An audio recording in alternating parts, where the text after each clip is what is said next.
ন্যায়ৰ যুঁজখন এতিয়া দীঘলীয়া।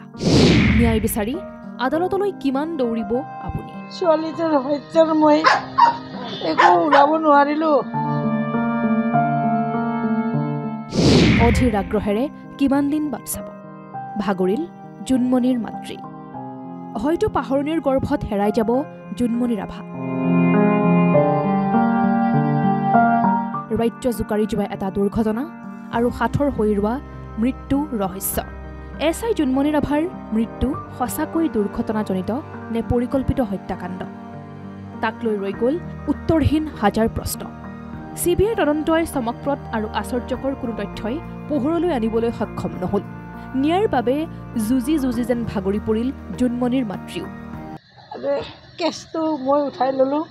মোৰ দেহাটো বহুত অসুস্থ হৈ থাকে। মই ইমান দূৰলৈকে গৈ জখলাবন্ধালৈকে বা কলিয়াবৰলৈকে গৈ কিনে মই কেছ খেলিব নোৱাৰোঁ। যদি গুৱাহাটীতে হ'লে মই চেষ্টা কৰি চালোঁ হয়। 1 নম্বৰ মোৰ দেহাটো ঠিক নাথাকে, 2 নম্বৰ মোৰ মানুহৰ অভাৱ, 3 নম্বৰ মোৰ টকা পইচাও অভাৱ হৈ যাব। তো মোৰ ঘৰ মাটি বিক্ৰী কৰিলেওতো আৰু মই কেছটো জিকিব নোৱাৰিম। তো এইবিলাকতো জড়িত থকা কথা। সেইটো কাৰণে মই কেছটো উঠাই ল'ব লগা হ'ল বাবা।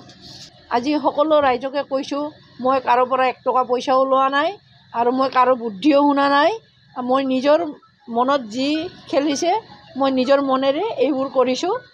আপাতদৃষ্টিত সাধাৰণ কথা, পিছে সদায় ৰহস্য হৈ থাকিব এই মৃত্যু। বহুতে মানি ল'ব নোৱাৰা দুৰ্ঘটনা। হয়তো অন্তঃকৰণেৰে মানি ল'ব নোৱাৰিব মাতৃহৃদয়েও। জনসেৱাৰ্থে ঘৰৰ পৰা ওলাই অহা এগৰাকী গাভৰুৰ অকাল মৃত্যু কিমান অসহনীয় সেয়া হয়তো জোনমণি ৰাভাৰ মাতৃৰ বাহিৰে আনে ইমানকৈ উপলব্ধি কৰিব নোৱাৰিব। ন্যায়ৰ বাবে ৰৈ এনেকৈ হয়তো ভাগৰি পৰে দেশৰ বহু নাগৰিক। জোনমণি ৰাভা এটা উদাহৰণ। মানুহৰ সন্দেহ, সংশয় আৰু উত্তৰহীন প্ৰশ্নবোৰ এটা সময়ত তদন্তকাৰী সংস্থাৰ ফাইলত আবদ্ধ হৈ পৰে। শেষ ভৰসা ন্যায়লৈ যদিও অকলশৰীয়া মাতৃয়ে কিমান দূৰ দৌৰিব?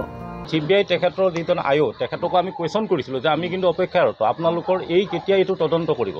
আৰু তেওঁলোকে আমাক এছুৰেঞ্চ দিছে যে আমি খুব ৰিচেণ্টলি, খুব সোনকালে আমি এইটোৰ ওপৰত এটা আমি DDP-লৈ তেওঁলোকে লিখিব আৰু কৈছে আমি যিদিনা চাৰ্জশ্বিট দাখিল কৰিম আপোনালোকক দিম। মই কৈছোঁ মই সেইদিনাই কিন্তু মোক আপুনি দিব লাগিব। কিমান দিনমানৰ সময়সীমা কৈছে? তেওঁ 1 মাহৰ ভিতৰত তেওঁ কৈছে, নেক্সট 1 মাহৰ ভিতৰত। এতিয়ালৈকে আমি পোৱা নাই। সেইসমূহ টকাও আমাক CBI ফালৰ পৰা কোৱা হৈছে যে উইদিন 1 মান্থৰ ভিতৰত সেই টকাখিনি আমাক ঘূৰাই দিব। যিখিনি আমাৰ চিজ কৰিছে সেই চিজ কৰা টকা মানে বস্তুখিনিও আমাক ঘূৰাই দিব বুলি তেওঁলোকে আমাক এছুৰেঞ্চ দিছে। মানে কোৰ্টৰ কেছ বুলি কোৱাৰ লগে লগে ডেট বাই ডেট আমি গৈয়ে থাকিব লাগিব। আৰু গৈ থকাৰ মানে কি হৈছে, টকা পইচাৰ কথা আছে, শাৰীৰিকভাৱে কথা আছে। জোনমণি ৰাভাৰ মৃত্যু সম্পৰ্কীয় গোচৰবোৰ উঠাই ল'বলৈ বাধ্য হোৱা মাতৃৰ এই সিদ্ধান্ত কেৱল এক খবৰ নহয়।